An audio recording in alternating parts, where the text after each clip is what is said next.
ಹರೇ ಕೃಷ್ಣ. ಇಂದಿನ ಮಾನವ ಸಮಾಜಕ್ಕೆ ಭಗವದ್ಗೀತೆ ಅನ್ನೋದು ಒಂದು ಮಾದರಿಯಾದಂತಹ ಗ್ರಂಥ. ಇವಾಗ ನಿಮ್ಮ ಬದುಕಲ್ಲಿ ನೀವು ತುಂಬ ನೋವನ್ನು ಅನುಭವಿಸ್ತಿದ್ದೀರಾ, ದುಃಖವನ್ನು ಎದುರಿಸ್ತಿದ್ದೀರಾ, ಹಾಗೆ ತುಂಬ ಗೊಂದಲದಲ್ಲಿದ್ದೀರಾ ಅಂತಾದರೆ ಒಮ್ಮೆ ಭಗವದ್ಗೀತೆಯನ್ನು ಓದಿ ನೋಡಿ. ಅದು ನಿಮ್ಮ ಬದುಕಿನ ದಿಕ್ಕನ್ನು ಬದಲಾಯಿಸುವಂತಹ ಶಕ್ತಿಯನ್ನು ಹೊಂದಿದೆ. ಹಾಗೆ ನಿಮ್ಮ ಎಲ್ಲ ಗೊಂದಲಗಳಿಗೆ ಕೂಡ ಭಗವದ್ಗೀತೆಯಲ್ಲಿ ಉತ್ತರ ಇದೆ. ಆಧ್ಯಾತ್ಮಿಕವಾಗಿ ಐಹಿಕ ಬಂಧನದಿಂದ ಮುಕ್ತರಾಗಬೇಕು ಅಂದ್ಕೊಂಡಿದ್ರೆ ಅದಕ್ಕಿರೋ ಮಾರ್ಗ ಭಗವದ್ಗೀತೆ ಮಾತ್ರ.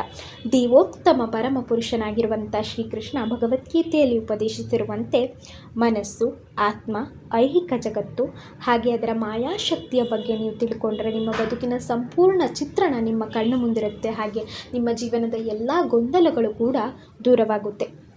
ಅರ್ಜುನನು ತನ್ನವರ ವಿರುದ್ಧ ಯುದ್ಧ ಮಾಡಲು ತನಗಾಗುತ್ತಿಲ್ಲ, ಅವರೆಲ್ಲ ನನ್ನ ಬಂಧು ಬಳಗ, ಅವರ ಸಾವು ನೋವನ್ನು ನಾನು ಹೇಗೆ ನೋಡಲಿ ಅಂತ ಶ್ರೀಕೃಷ್ಣನ ಬಳಿ ಕೇಳಿದಾಗ ಶ್ರೀಕೃಷ್ಣ ಅರ್ಜುನನಿಗೆ ಬೋಧಿಸಿದ ಹಲವಾರು ಜೀವನದ ಸತ್ಯ ಸಂಗತಿಗಳೇ ಭಗವದ್ಗೀತೆ.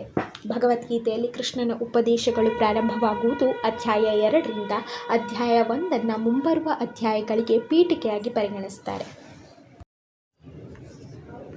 ಅಧ್ಯಾಯ 1 ಅರ್ಜುನ ವಿಷಾದ ಯೋಗ. ಶ್ಲೋಕ 1. ಧೃತರಾಷ್ಟ್ರ ಉವಾಚ ಧರ್ಮಕ್ಷೇತ್ರೇ ಕುರುಕ್ಷೇತ್ರೇ ಸಮವೇತಾಯುಯುತ್ಸವಃ ಮಾಮಕಾಃ ಪಾಂಡವಾಶ್ಚೈವ ಕಿಮಕುರ್ವತ ಸಂಜಯ. ಧರ್ಮಕ್ಷೇತ್ರೇ ಕುರುಕ್ಷೇತ್ರೇ, ಧರ್ಮಕ್ಷೇತ್ರವಾಗಿರುವಂತಹ ಯುದ್ಧಭೂಮಿ ಕುರುಕ್ಷೇತ್ರದಲ್ಲಿ ಸಮವೇತಾಯುಯುತ್ಸವಃ ಯುದ್ಧ ಮಾಡಲು ಸೇರಿರುವಂತಹ ಮಾಮಕಾಃ ಪಾಂಡವಾಶ್ಚೈವ ನನ್ನ ಪುತ್ರರ ಹಾಗೂ ಪಾಂಡು ಪುತ್ರರ ಕಿಮಕುರ್ವತ ಸಂಜಯ ನಡುವೆ ಏನಾಗ್ತಿದೆ ಅಂತ ಧೃತರಾಷ್ಟ್ರರು ಸಂಜಯನ ಬಳಿ ಕೇಳ್ತಾರೆ. ಧೃತರಾಷ್ಟ್ರರು ದೃಷ್ಟಿಹೀನರಾಗಿರ್ತಾರೆ. ಆದ್ದರಿಂದ ಅವರು ಯುದ್ಧ ಭೂಮಿಗೆ ಹೋಗಲು ಅಥವಾ ಯುದ್ಧವನ್ನು ನೋಡಲು ಸಾಧ್ಯವಾಗ್ತಿರಲಿಲ್ಲ. ಹೀಗಾಗಿ ಅವರ ಸಲಹೆಗಾರನಾಗಿರುವ ಸಂಜಯನಿಗೆ ಕೇಳುವುದು. ಸಂಜಯ ವ್ಯಾಸರಾಯರ ಶಿಷ್ಯ.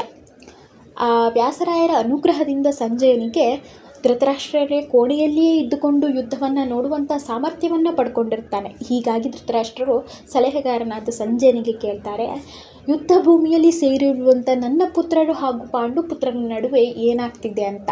ಇದನ್ನು ಶ್ಲೋಕ 1ರಲ್ಲಿ ಪ್ರಸ್ತಾಪಿಸಿದ್ದಾರೆ. ಹರೇ ಕೃಷ್ಣ.